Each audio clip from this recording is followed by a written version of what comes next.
Hi hello welcome to screen మస్తీ. నేను మీ రాణి. 4,000 రూపాయలకు పెన్షన్లు పెంచుతామని చంద్రబాబు హామీ ఇచ్చారు. అవ్వాతాతలందరినీ టీడీపీకి ఓటు వేసేలా చేశారు. జూలై 1వ తేదీ నుంచే ఈ హామీని నెరవేరుస్తామని బాబు హామీ ఇచ్చేశారు. పెన్షన్ విషయంలో జగన్ కంటే చంద్రబాబు కాస్త ఎక్కువ హామీ ఇచ్చారనే చెప్పాలి. తాను అధికారంలోకి రాగానే 1,000 రూపాయలు పెన్షన్ పెంచుతామని, పెంచిన అమౌంట్ ఏప్రిల్ నుంచి లెక్క కట్టి ఇస్తామని కూడా అన్నారు.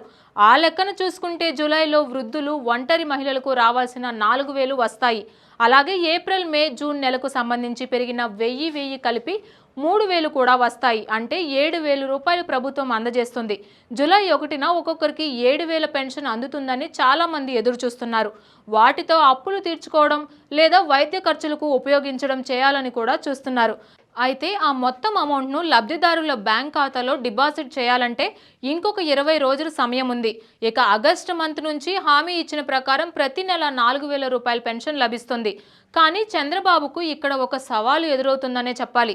అదేంటంటే ఏపీ బడ్జెట్ సుమారు 60 లక్షల మందికి 7,000 రూపాయలు ఇచ్చే పరిస్థితిలో లేదట. అప్పులు తీసుకుందామన్న అవకాశం కూడా లేదంటున్నారు. ఎందుకంటే సెప్టెంబర్ వరకు ఉన్న లోన్ లిమిట్ను వైసీపీ సర్కార్ ఆల్రెడీ యూజ్ చేసుకుందట.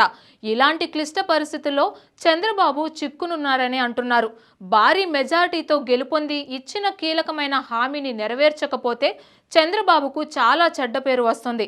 4,000 ప్లస్ 3,000 పెన్షన్ను ఇస్తానన్న మాటను నిలబెట్టుకోవడానికి ఆయన మోదీ హెల్ప్ తీసుకోవచ్చు.